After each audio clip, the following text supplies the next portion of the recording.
আপনি কি জানেন রবীন্দ্রনাথ ঠাকুরের বাবা কত বছর বয়সে বিয়ে করেছেন? আপনি কি জানেন রবীন্দ্রনাথ ঠাকুর নিজে কত বছর বয়সে বিয়ে করেছেন?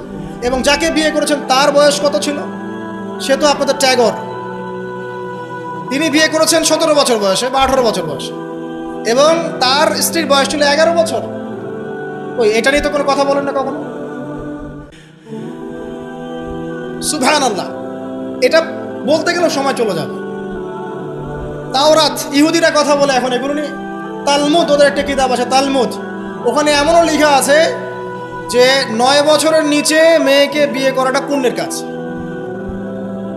নেন, ইহুদি ওল্ড টেস্টামেন্টেও আছে এটা।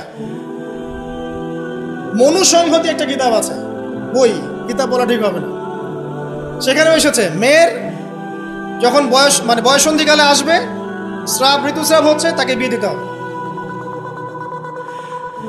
আমরা রামায়ণ পড়েছি, একটু জিজ্ঞাসা করবেন ওদেরকে বিনয়ের সাথে, আচ্ছা আমাকে কাইন্ডলি বলেন, রাম আর সীতার যখন বিয়ে হয়েছে সীতার বয়স কত ছিল?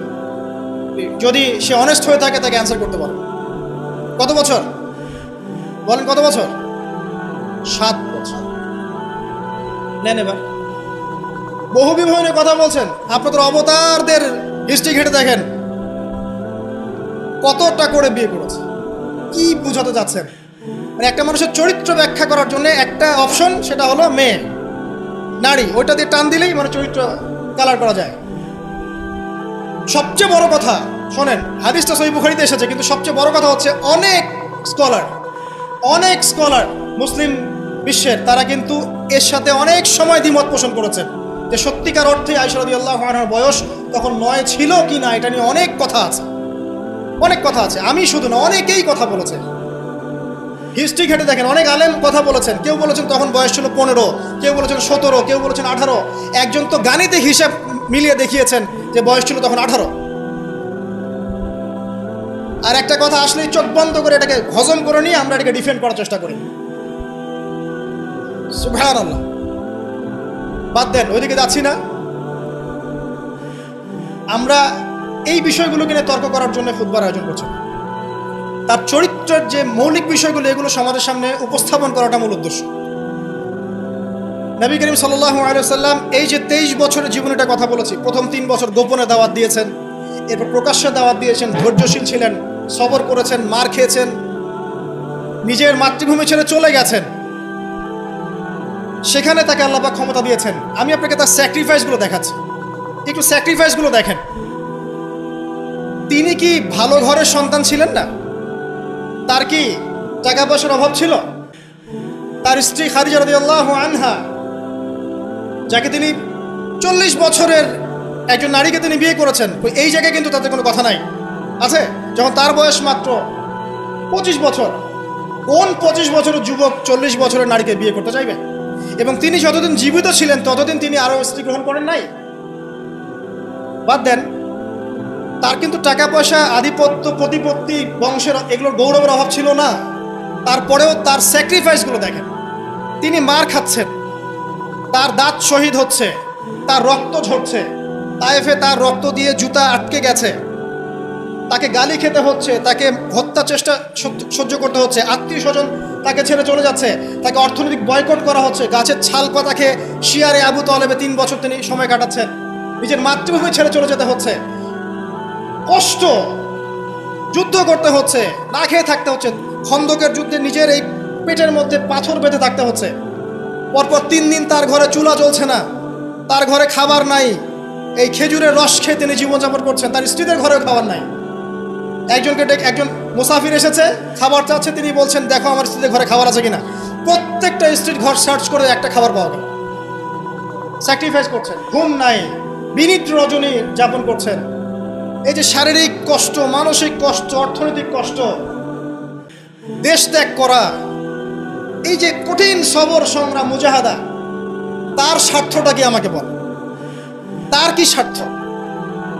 এখানে নবী সাল্লাল্লাহু আলাইহি ওয়াসাল্লামের ব্যক্তি স্বার্থটা কোথায়? তাকে তো আল্লাহ পাক মাকামে মাহমুদ দিয়েছেন, জান্নাতের সর্বোচ্চ মাকাম আল্লাহ পাক তাকে দিয়েছেন। ইন্না আতাইনাকাল কাউসার, তোমাকে আমি কাউসার দিয়েছি, সম্মান দিয়েছে, মর্যাদা দিয়েছে। আলাম ইয়াজিদকা ইয়াতীমান ফাআওয়া, ওয়াজাদাকা দাল্লান ফাহাদা ওয়াজাদাকা আইলান ফাগনা। আছে না সূরা? আলাম নাশরাহ লাকা সাদরাক ওয়া ওয়াদা'না আনকা ওয়িজরাক আল্লাযী আনকাযা যাহরাক ওয়া রাফা'না লাকা যিকরাক। তার জিকির, তার স্মরণকে সম্মানিত করা হয়েছে। সারা দুনিয়ার মানুষ তার নাম শুনলে সাল্লাল্লাহু আলাইহি ওয়াসাল্লাম পড়ে। প্রত্যেকটা মুসলিম এই উম্মতে মুহাম্মাদের মধ্যে, মুসলিম বা নন মুসলিম, হুয়েভার হি ইজ, তার মৃত্যুর পরে তার চেহারা তাকে দেখানো হবে, বলা হবে এই ব্যক্তিকে যাকে তোমাদের কাছে পাঠানো হয়েছে।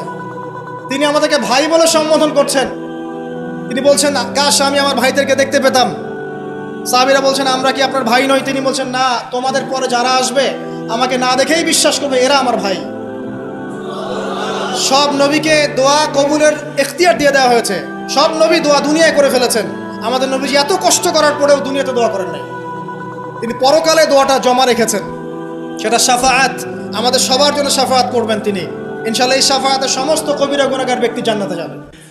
আমাকে বলেন, সব নবী যখন ইয়া নাফসি করবে, স্বয়ং নবীরা পর্যন্ত, এই নবীর মধ্যে আদম আছেন, নূহ আছেন, মূসা ঈসার মতো নবী আছেন আলাইহিস সালাম, ইব্রাহিম আলাইহিস সালামও আছেন, আবুল আম্বিয়া ওয়াল মুরসালিন। তখন তিনি বলবেন, ইয়া উম্মতি, এখন আমাকে বলেন তার স্বার্থ কোথায়? তিনি যে এত হিউজ একটা স্ট্রাগল করলেন সারাটা জীবন ধরে। আমি আপনাকে তার স্ট্রাগলের সর্বশেষ নমুনাটা বলছি। একদম মৃত্যু সজ্জায় যখন তার মৌতের যন্ত্রণা উঠে যায়, তিনি বলছেন মৃত্যুর যন্ত্রণা প্রচণ্ড, তিনি এই কথা বলছেন আর চেহারাটা মুছছেন পানি দিয়ে। তখন ফাতিমা রাদিয়াল্লাহু আনহা এসে বলছেন, আমার বাবার কষ্ট, আমার বাবার কষ্ট। আর ফাতিমা রাদিয়াল্লাহু আনহাকে তিনি কানে কানে একটা কথা বললেন। ফাতিমা রাদিয়াল্লাহু আনহা হাসতে শুরু করলেন। তখন আয়েশা রাদিয়াল্লাহু আনহা পরে জিজ্ঞাসা করেছিলেন যে, কি বলেছে তোমাকে তোমার বাবা? তিনি বলেছিলেন যে, আমাকে আমার বাবা বলেছে যে এই যন্ত্রণা তার ইন্তেকাল হবে। তখন আমি কাঁদতে শুরু করলাম। তারপরে আমাকে তিনি বললেন, আমার পরিবারের মধ্যে তুমি সবার আগে আমার সাথে দেখা করবে জান্নাতে। তখন আমি হাসতে শুরু করলাম। এই জায়গায় একটা ঘটনা ছিল, সেটা হলো যখন তিনি প্রচণ্ড কষ্ট করছেন মৃত্যুর যন্ত্রণায়, ফাতিমা রাদিয়াল্লাহু আনহা তিনি বলছেন, আমার বাবার কষ্ট। নবী সাল্লাল্লাহু আলাইহি ওয়াসাল্লাম বলছেন, শোনো ফাতিমা, লিসেন, এই স্টেটমেন্টটা খুব ভালো করে শোনেন এবং মন থেকে উপলব্ধি করার চেষ্টা করেন। তিনি বলেছেন, হে ফাতিমা, আজকের পর থেকে তোমার বাবার কোনো কষ্ট থাকবে না। আমার কথা বুঝতে পারছেন না? আজকের পর থেকে তোমার বাবার কোনো কষ্ট থাকবে না, মানে আজকে তিনি জান্নাতুল ফিরদাউসে চলে যাবেন। এই যে 23 বছর তিনি ছিলেন নবী হিসেবে, প্রতিটা দিন রাত তাকে দিনের জন্য কষ্ট করতে হয়েছে। শারীরিক কষ্ট, মানসিক কষ্ট, খাদ্যের কষ্ট, বাসস্থান। আচ্ছা, আমরা তো অনেক কথা বলি অনেক নেতাদেরকে নিয়ে, অনেক দার্শনিক, বিজ্ঞানী, সমাজবিজ্ঞানী, ফিলোসফার, বুদ্ধিজীবী ইত্যাদি। আমাদের যা আছে আমরা একটু মিলাই। নবী সাল্লাল্লাহু আলাইহি ওয়াসাল্লামের কি ছিল? এই মহান নেতা যিনি সারা জীবন কষ্ট করলেন, শেষে ফাতিমা রাদিয়াল্লাহু আনহাকে বলছেন, আজকের পর কোনো কষ্ট থাকবে না, আজকেই শেষ, সব কষ্ট আজকেই শেষ হয়ে যাবে। এই ব্যক্তির কি বাড়ি ছিল ডুপ্লেক্স? এই ব্যক্তির কতটুকু জমি ছিল? এই ব্যক্তি কতটুকু খাবার খেয়েছে প্রত্যেক দিন? এই ব্যক্তির কয়টা আলিশান জামা ছিল আমার মতো, আপনার মতো? এই ব্যক্তির কত ব্যাংক ব্যালেন্স ছিল? এই ব্যক্তির কি ছিল দুনিয়াতে? দুনিয়ার জীবন চলার জন্য তার ঘরে কি ছিল? আসলে আমাদের প্রত্যেকের ঘরে যা আছে, নবী সাল্লাল্লাহু আলাইহি ওয়াসাল্লামের চেয়ে বেশি সম্পত্তি আছে। এই হিউজ স্ট্রাগল তিনি করলেন কার জন্য, মানে কাদের জন্য? তিনি পেলেনটা কি? এক কথায় উত্তর হচ্ছে, এই কষ্ট তিনি করেছেন উম্মতে মুহাম্মাদির জন্য। আফসোস, দুর্ভাগ্য যে আজকে উম্মতে মুহাম্মাদির মধ্যে এক শ্রেণীর মানুষ তার চরিত্র নিয়ে কথা বলে, দুঃসাহস করে, লজ্জায় তাদের মাথা হেড হয়ে যায় না। লজ্জা থাকতে হয় মানুষের মধ্যে। তো ধরেন কেউ একজন আপনার প্রতি ইহসান করেছে, অনেক উপকার করেছে আপনার, আপনি যদি তাকে নিয়ে ভালো মন্দ কথা বলা শুরু করেন, বুঝতে হবে আপনার নির্লজ্জ প্রকৃতির মানুষ, আপনি লজ্জাই নেই আপনার। আপনি একজন মানুষের কাছে ইহসান বোঝার, সে আমার জন্য কত পরিশ্রম করেছে, আপনার তো তার পা ধুয়ে দেওয়া উচিত। সাহাবা একরাম রাদিয়াল্লাহু আনহুম এই কাজটাই করতেন এবং তারা আল্লাহ এবং তার রাসূলকে আপন মনে করতেন। কোনোদিন তার কাছে গিয়ে কোনো হাত যে পেতেছে কখনো ফিরে আসে নাই খালি হাতে। কোনোদিন কেউ দান চেয়েছে তিনি ফিরিয়ে দেননি। একদিন নামাজে দাঁড়িয়েছেন, ইকামত হওয়ার পরে আবার বাসা চলে গিয়েছেন। সাহাবীরা অবাক, কি ব্যাপার? একটু পর ফিরে আসলেন, বললেন আমার কাছে কিছু দিনার ছিল, এগুলো সদাকা করে দিয়ে তারপরে নামাজে দাঁড়ানো। সবসময় সত্য বলেছেন, সত্যের উপর থেকেছেন, এতিমদের খোঁজ নিয়েছেন, বিধবাদের পাশে ছিলেন, উম্মাকে ঐক্যবদ্ধ করেছেন, মানুষের মাঝে ভেদাভেদ দূর করেছেন, এক ওয়ান উম্মাহ ন্যাশন গঠন করেছেন, সুদ দূর করেছেন, মাদক দূর করেছেন, শিরক দূর করেছেন, আল্লাহ ভোলা মানুষকে আল্লাহকে চিনিয়েছেন, পরকালকে চিনিয়েছেন, মানুষকে জান্নাতের পথ দেখিয়েছেন। কি করেন নাই? আপনি আমাকে একটা সেক্টর দেখান যেটা মানুষ করার বাকি থাকে, যেটা তিনি করেন নাই, একটা সেক্টর দেখান। তারপরে এই মহান মানুষের সম্পর্কে আমরা বাজে ধারণা লালন করছি, আজে বাজে কথা বলছি। দেখুন, এখন মুসলিমদের হয়তো কিছু করার নাই, বদদোয়া তারা করবে, এবং এই বদদোয়ায় নিঃসন্দেহে ইফেক্টেড হবে তারা যারা নবী সাল্লাল্লাহু আলাইহি ওয়াসাল্লামের সাথে শত্রুতা করছে, কোনো সন্দেহ নাই। কিন্তু এমন একটা সময় আসবে, দেখবেন আজকে থেকে 100, 200, 500 বছর, কত বছর আমরা জানি না, যে এই পৃথিবীর বুকে নবী সাল্লাল্লাহু আলাইহি ওয়াসাল্লামকে নিয়ে একটা বাজে মন্তব্য করার মানুষ অবশিষ্ট থাকবে না ইনশাআল্লাহ। এটা আসবেই। কবে? ননসেন্স প্রশ্ন, আমি জানি না, কিন্তু আল্লাহ এবং তার রাসূল কোরআন হাদিসে বলেছেন আসবেই। ওটা না আসা পর্যন্ত কিয়ামত হবে না ইনশাআল্লাহ।